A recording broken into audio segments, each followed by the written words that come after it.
Ladies and gentlemen, boys and girls, I'm the Gnarly Gnome. This is Cincy Brewcast. It's the voice of Cincy Craft, and if you've been listening the last couple weeks, you know that I was teasing and telling you that this week's episode was going to be live from the Oakley Beer Fest, and it is. I think it's going to be. I've been kind of pulling audio and video here a little bit, really late on a Sunday night. It's been crazy, and the audio is not great. A lot of the video is not great either. I did a terrible job on this week's podcast, to the point where I debated. I've been sitting here debating if I was actually going to publish this audio. So I probably shouldn't tell you not to listen to it. Some of it is, there's some good stuff in here, but some of it is a little hard to listen to. I'm going to try to kind of work as much magic as I can on the audio before I publish it, so maybe it's going to sound better, but it's not what I wanted it to be. That being said, I was at Oakley Beer Fest, and I do want to talk about that, but to give you a little bit more before we dive into that, I'm going to sit here and I'm going to drink a beer with you, because I have to have a beer while I edit the show anyway, so we might as well do it together. This is 50 West's. This is their new West Coast IPA. I'm holding up to the camera if you are watching the video show, which actually brings up a great topic. If you didn't already know, from the beer fridge. Let's go ahead and play that while we open this up. I have been publishing video of the last, I don't know how long, how many episodes of the podcast. So if you don't follow along on YouTube, go do that. You can follow the Gnarly Gnome on YouTube, which is kind of, that's where we get the weekly pint and some other stuff.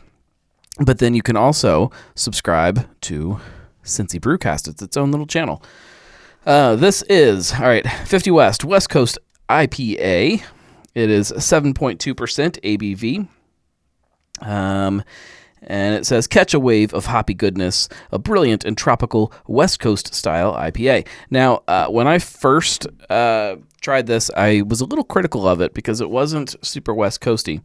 It wasn't as clear as I was expecting. And now that I'm looking at it right now, I don't know if maybe some of the haze has dropped out a little bit, but this is looking pretty West Coasty. Let me try it. Maybe it was a flavor. I can't remember. Hang on. Let me try this and we'll talk about it together. Oh yeah, so I get big tropical hops in the aroma. All right, hang on. Let me dive in.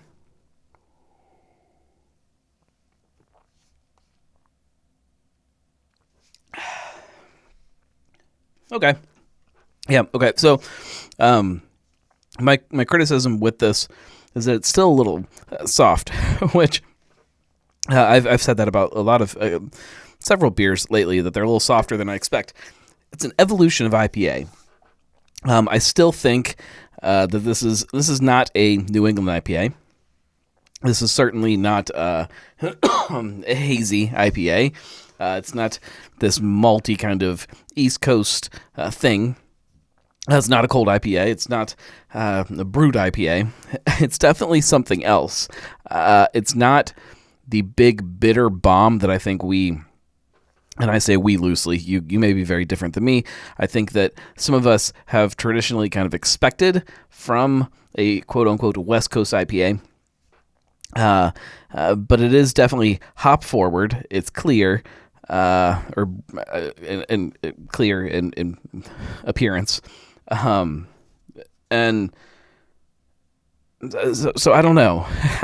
I think IPA as a big style umbrella confuses me these days, and I don't really know what all of the sub-styles are anymore.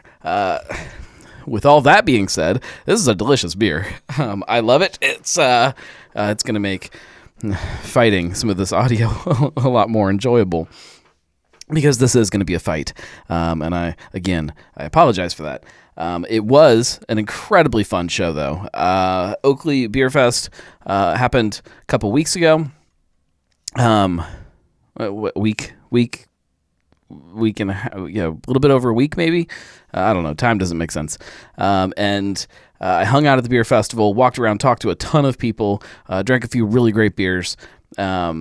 and I really did have the full intention to do the show. I had a table set up at the very beginning, and started the podcast that way. And I do have some audio from that maybe would be better. I don't know, but I quickly decided that instead of setting up at a table and trying to then run around, leave camera equipment and audio equipment all set up at this table while I went and found other people and brought them over and convinced them to sit down and talk to me on the show, I would kind of jump some of that and go mobile. I took a camera and a couple portable microphones and went around and interviewed some people that way. There's a lot of background noise here, though. So we'll see how it all turns out. I actually still have some kind of high hopes, I think, but we will we'll see. We'll start things off. I talked to John Newberry from Wiedemann. Now I really believe that Wiedemann has one of the best tap rooms in the city, and I know that's probably a controversial opinion, but there is something about that vibe there that I think is great. And at the beer festival they had their Pickle beer, which if you guys know me at all, you know that I'm in love with Urban Artifacts Pickle beer. They, in my opinion, are one of, if not the place that kind of started this pickle beer craze. So I was really curious to try Wiedemann's, and we did, and we talked a little bit about that and how it came to be, and it was great. Then ran over to Wild, Ohio, and talked to Steve over there. We talked kind of about what Wild, Ohio is, what their stuff, kind of how it fits into this bigger picture of this Cincinnati beverage scene, which kind of got my brain thinking a little different about where I was going to go with the show. But in the meantime, I had to get over to Moerlein, to the Cincinnati Beverage Company, CinBev, because they had Moerlein there, pouring the new seasonal from Moerlein, which was the Pilsner. I'm assuming it's starting to pop up around town. It's their summer seasonal. It's really good. This new Moerlein beer, I think, is turning over a new leaf for the brewery, and I'm excited to see that. So I talked to Rachel with CinBev kind of about what they're doing with some of that stuff, and we drank a beer together. Then I ran over to Northwood Cider. It was fun to see Northwood set up there at the festival. I talked to Darrin, and we talked kind of about a little bit about how they fit into this bigger kind of craft beer scene. And then also, of course, drank together. We had Jim, which is it's a sweet cider. They back sweeten it with the unfermented cider to kind of give it a little bit of that sweetness. Really good stuff. There's going to be a show coming up with Northwood. I love what they're doing. So stay tuned for that. Then, to wrap up kind of the interviews, I ran over to Turtles Brew. These guys, I ran into them out at By Golly's, a little bar in Milford. God, when was that? Was it probably last, I don't know. I don't know when it was. It was a while ago. Ran into them there, got to try what they're doing, and I've been kind of watching them continue to grow this thing. It is a bourbon and tea drink. I don't want to spoil anything. We'll talk to them towards the end, and then we'll also definitely get them on the show here in the very near future to talk about what they've got going on, because I think it's cool stuff. So that's what's in the episode. If you can hang with it, thank you. If not, I'm sorry. It was really, really, really rough. I wish it was something that I could say, I've never done this before, and I didn't realize how difficult it was going to be. I've done live podcasts, live events from festivals like this, and it's always a pain. It is always so hard, and I clearly just have still not learned my lesson. So, yeah. Hang in there. I'll jump back on after the interviews and kind of wrap things up. But in the meantime, hang in there.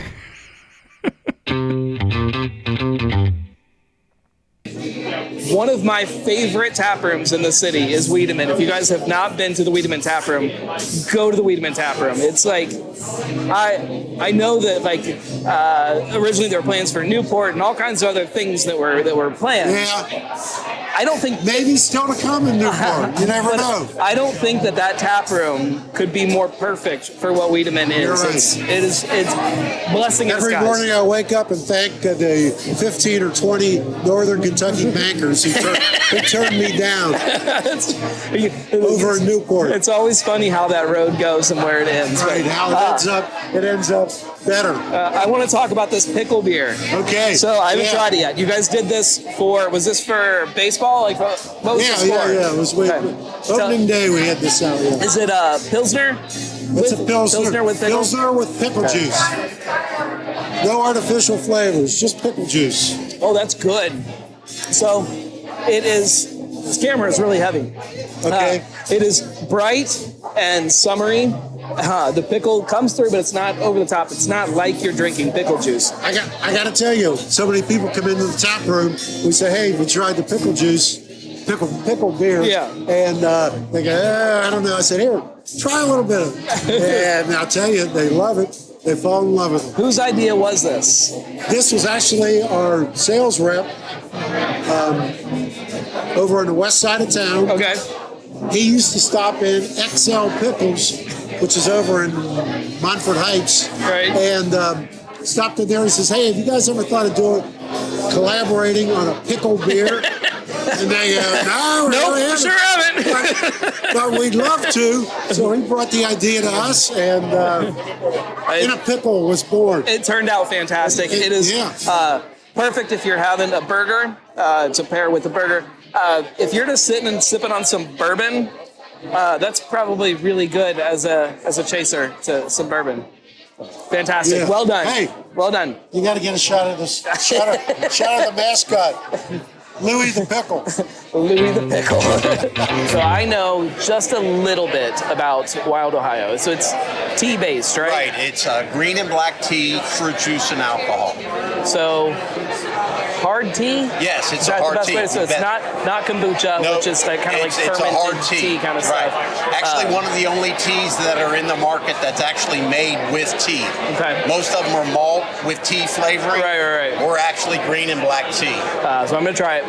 Tell us about some of the flavors you guys are pouring today. So we're pouring strawberry pineapple, which is a 9%, a black cherry, which is 9%, and our original, which is just 5%. Oh, yeah. So it's super kind of light and refreshing. It's very light, refreshing, yep. Doesn't smack you over the head with like that kind of And our 9%, you don't taste alcohol either. You literally taste the flavor that you're drinking. That's dangerous. Yes. Actually, that is actually on our all of our sales. Very dangerous. You guys have been around for a long time. 6 years. 6 years. Yeah. Out of Columbus. The world has kind of dramatically changed as far as what people are looking for, and I feel like it's just leaning more and more towards stuff healthy, like this. Hard tea is out there. It's coming. And we just landed in Kroger. And just so you know, we got 16-ounce cans at Kroger, 10 for 10, all summer long. This is perfect summer drink. Yes, it's a great summer drink. It's not super carbonated either. Nope. Like it's light, refreshing. It goes down nice and easy. This is good stuff. Thank you. Thank you very much. Cincinnati Beverage. So that's all of the Christian Moerlein stuff. Yep. Little Kings. Yep. And Hootie. Yep. And then whatever's next that we don't know about yet. We'll see. Lots of stuff in the works, and I'm so excited. If you guys haven't driven past the new brewery building down in OTR, it's incredible. Go back. I don't know what episode it was, but we talked a lot about kind of CinBev and what they're doing, and if I remember, I'll link it in the show notes. Right. This is a new beer. Absolutely. This one was not on the list. I didn't know it was going to be here, and I'm so excited that it is. Oh, good. Yeah. The Hefeweizen was really popular. That was our spring beer. Christian Moerlein now is going to have a lager that'll be every day, and then a seasonal. So the Hefeweizen was for the spring, and now next week, hopefully, Pilsners will start to hit shelves. I'm so excited about it. So let's dive into it. Let's crack it open. Absolutely. Yeah. Here. So, you want me to get it? Yeah, I'll get it. That's all right. Hey. It's all right. It's all right. I actually wouldn't mind it. You want to go back and block me? All right. So, super traditional German Pilsner. Absolutely. Said Hallertau, Saaz hops. Yep, exactly. I assume Pilsner malt is involved with me. Yes, and that's our whole method with Christian Moerlein going forward. It's going to be very clean, very traditional German beers. So sorry. It's got a really great kind of light fruity here. Let's just slide. Yeah, absolutely. It's got a light kind of fruity note from the hops. All right, let me dive into it.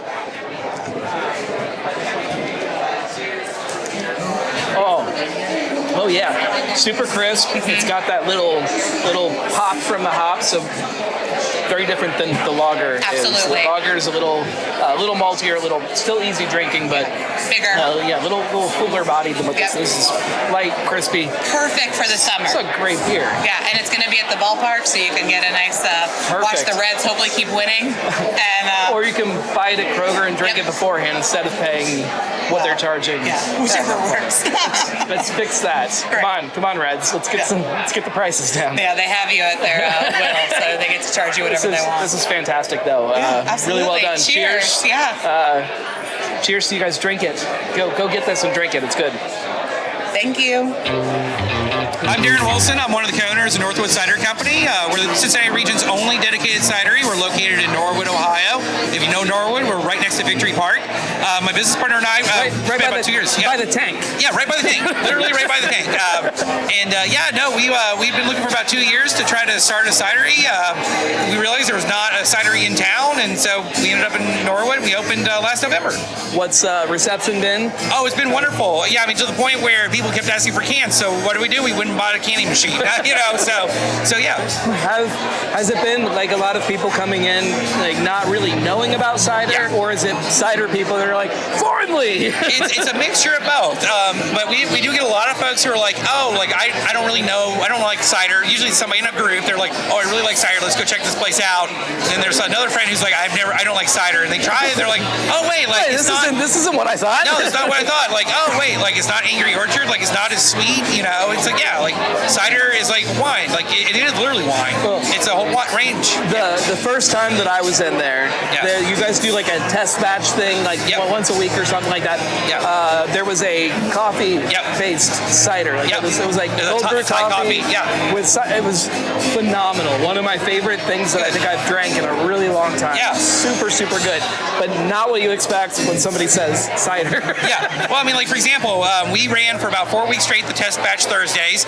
We actually had peaches from the peach truck. So if you know peach truck, they sent us peaches because we're doing a partnership with them, testing it out this year. The next year we'll do a big batch.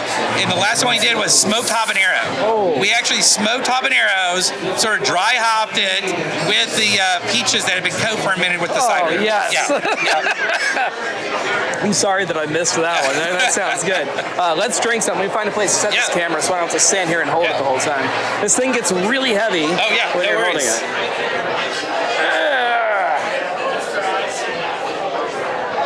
There we go. There, people can just look up at us. Yeah. I mean, grab a cup here. What did you guys bring today? So today what we did is we brought, on the sweeter side, because it is summer, we brought Jim, which is our standard sweet cider. So we ferment down to dry, and then we back sweeten actually with unfermented cider.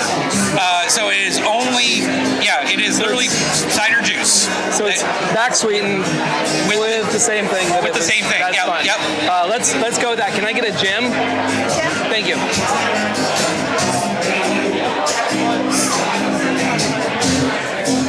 So this is our answer to more like an Angry Orchard. It is a little bit more acidic, less sugary than what you're going to find in an Angry Orchard.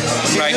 Do you find the majority of people coming in are looking for something sweeter, or so when we first they do, but then they find the drier stuff like, oh, this is actually what I like? Or? Yeah, what's interesting is we thought we were going to draw more of like the wine crowd. Right. So when we first opened, we really didn't make anything sweet except for one thing. And then people were like, well, where's the sweet ciders? And so when we did our last production run, we were like, oh, we should probably make sweet ciders. And so that's what we ended up doing. So like I think I'm kind of the opposite, where when I walk in, I'm like, I don't want sweet cider. I'm tired of sweet cider. Yep. And then I start drinking. I'm like, okay, I'll try that Yeah. And then I drink it and I'm like, okay.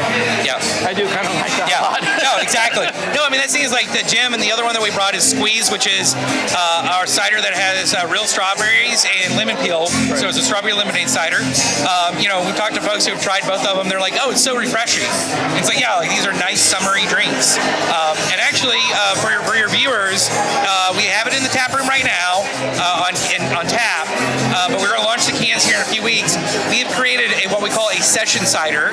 It is a cider, 4% alcohol, less than 100 calories, with real guava fruit use. Sounds so good. I'm of the belief that anything is sessionable if you put your mind to it. Yeah. But 4% for the summertime, you're hanging out by the pool with something you can just knock back. Yep. That's perfect. Yeah, it is literally a fermented cider, guava, yeast, and water. Like, that's it. That's all it is. So, you guys need to get down there. Yeah. Go into Northwood. You know where the Kroger is, and you see the tank. Just go over by the tank, and it's right behind it there. You'll see it. Great little building there. Great little tap room. Bright and airy. It's a perfect addition to Northwood. Perfect addition to Cincinnati's growing, we'll call it beverage community, because there is more than just beer, and some of it's really, really good. So, cheers. And cheers, and happy World Cider Day. Today's World Cider Day? Today's World Cider Day. We actually World Cider Day.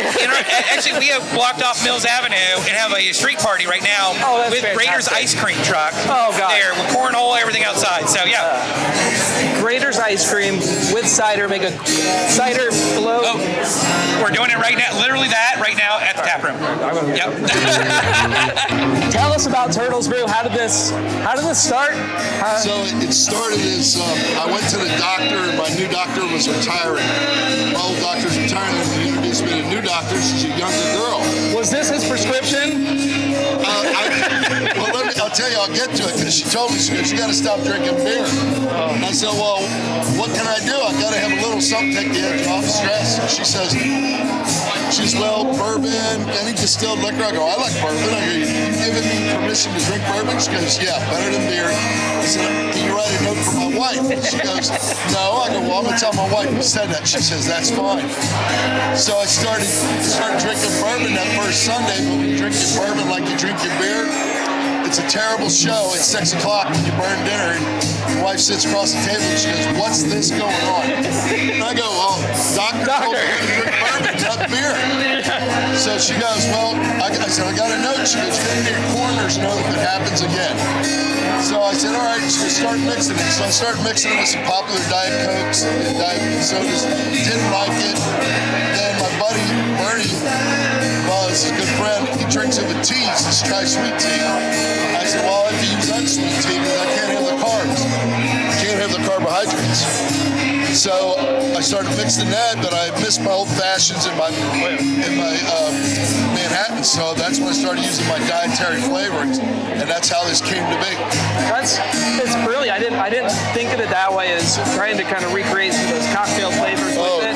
That changes kind of what I'm looking at when I look at the different flavors you guys. I have a whole recipe book going on using this as a base to make drinks for the low carb environment. It's awesome. Yeah. Stuff is delicious. So as is, it works perfect. It's something that you can kind of really knock back. You know, if you're by the pool or on the boat or whatever it is. The way I drink it, don't judge me. Add a little bit more bourbon to it. Right. Oh yeah, that's what we designed it. So if you want it more, you can add more real easy. Yeah, this stuff, it's fun. It's very different than any other things that are out here right now, kind of on the market. I think it's brilliant. Yeah, thanks. It's really neat. We came together. Gary and I have come up with flavors, and even his wife is one who added the peach to the raspberry. It just was raspberry before, but I think it adds that nice piece to it. So we have a lemonade approved and a strawberry mint, and we're getting the labels printed in the next week or so. So we'll have those available coming. So I'm drinking the orange vanilla. That's the newest one, right? Right. There's one more. That's my old-fashioned replacement. This is great.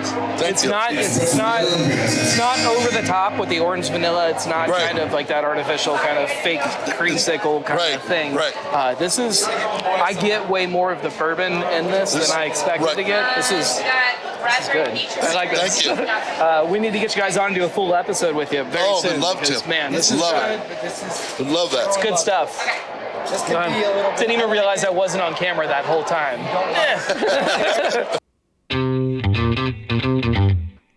I warned you, didn't I, that it was rough audio, really rough listening. I really debated just recording something else tonight, something kind of to make up instead of doing this audio. I hate putting bad audio out there, and but I think the content was fun. There's definitely a couple people there that I really want you guys to know about. Wild Ohio is fun. They've been around for a while, and I've never had them on the show. I need to do that. I mean, talking about Moerlein with the new Pilsner, I want people to know that this is a new Moerlein and a new beer from what you are used to from the brand. And then, of course, Northwood Cider, Turtles Brew. There's these things that are happening within this bigger picture of drinking in Cincinnati that is neat stuff and fun stuff and things that I think a lot of people probably would enjoy if they knew it was out there and seek it out. And so I wanted to share that with you guys. And I'm gonna have them all on the show separately at some point to actually do a proper show where you can hear them and understand what they're all about. In the meantime, we will be back next week. We'll do something normal. We'll do something calm. We'll do something that is a little easier listening. How about that? Better audio, proper audio. If you are new to all of this Gnarly Gnome stuff, I do another podcast called The Weekly Pint. It's a live show that we do every single Monday night around 9:30. Tune into that because this week I'll probably be apologizing about this show again. And you can get on there and jump on the live chat and give me crap for it. And I won't correct you because this was rough. We'll be back next week. Thank you guys. If you like this and you want to support it, go to thenarlygnome.com/support. If you don't like this and you want me to get better and you want me to do things that are a little easier and more fun to listen to, go to thenarlygnome.com/support and I'll invest the money in better equipment and maybe training or something. I don't know. We will definitely figure out some way to keep improving as time goes on. I appreciate all of you for hanging out with me, and we'll be back. Cincy Brewcast, the voice of Cincy Craft.